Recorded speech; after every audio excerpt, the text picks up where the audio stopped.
Assalamualaikum warahmatullahi wabarakatuh. Perkenalkan, nama saya Ame Susanti dari kelas 11 TKJ. Akan menjelaskan pertanyaan mengenai jenis-jenis routing. Namun sebelum ke jenis-jenisnya, saya akan menjelaskan pengertian mengenai routing. Routing adalah sebuah proses untuk meneruskan paket-paket jaringan dari satu jaringan ke jaringan lainnya, sebuah antar jaringan atau internetwork.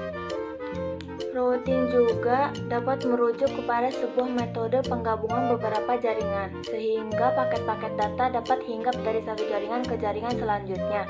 Untuk melakukan hal ini, digunakanlah sebuah perangkat jaringan yang disebut sebagai router. Routing tersebut akan menerima paket-paket yang ditujukan ke jaringan di luar jaringan yang pertama dan akan meneruskan paket yang diterima kepada penghala router lainnya hingga sampai kepada tujuannya. Jenis-jenis routing. Routing dibagi menjadi dua, yaitu routing statik dan routing dinamik. Routing statik. Routing statik adalah salah satu cara untuk membuat tabel routing secara manual. Routing statik bersifat statik, tidak berubah-ubah dan diset oleh user atau pengguna. Pada routing statik, routing tidak berbagi informasi routing, jumlah gateway terbatas, routing table dibuat manual. Cara kerja routing statis dapat dibagi menjadi 3 bagian. 1. Jaringan yang mengkonfigurasi router. 2. Router melakukan routing berdasarkan informasi dalam tabel routing. 3. Routing statis digunakan untuk melewatkan paket data. Seorang administrator harus menggunakan perintah IP router secara manual untuk mengkonfigurasi router dengan routing statis. Keuntungan routing statis. Beban kerja router terbilang ringan dibandingkan dengan routing dinamis, karena router yang mengupdate sekali saja IP table yang ada atau pada saat dikonfigurasi. Pengiriman paket data yang lebih cepat karena jalur-jalur atau path sudah diketahui terlebih dahulu. Analisa kesalahan pada topologi jaringan lebih cepat diketahui. Jalur routing mudah diprediksi, tidak membutuhkan proses update routing table, mudah dikonfigurasi untuk network kecil. Kerugian routing statis yaitu harus tahu semua alamat IP network yang akan dikenalkan atau dituju beserta next hop-nya atau jalur yang akan dilewati.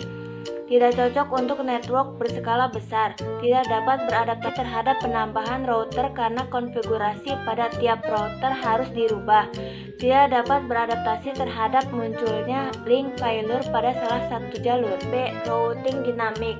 Routing dinamik adalah routing yang memanfaatkan satu algoritma sehingga perangkat router dapat menentukan jalur routingnya secara otomatis dengan cara menjelajah jaringan tersebut dan bertukar informasi routing antar router. Pada routing dinamik, router berbagi informasi routing secara otomatis. Jumlah gateway sangat banyak.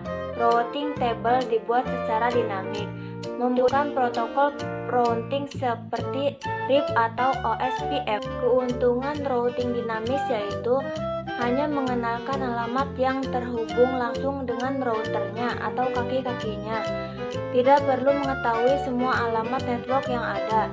Bila terjadi penambahan satu network baru, tidak perlu semua router mengkonfigurasi, hanya router-router yang berkaitan. Scalability. Konfigurasi dilakukan secara dinamis apabila terdapat penambahan atau pengurangan router.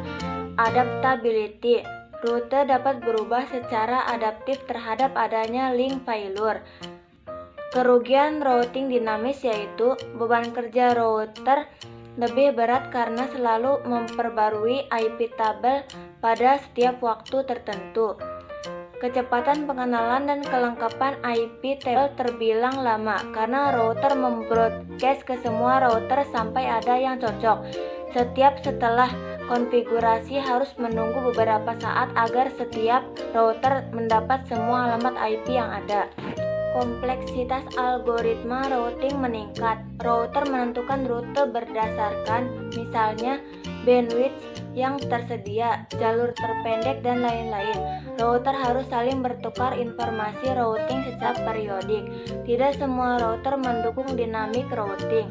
Sekian jawaban saya. Terima kasih. Wassalamualaikum warahmatullahi wabarakatuh.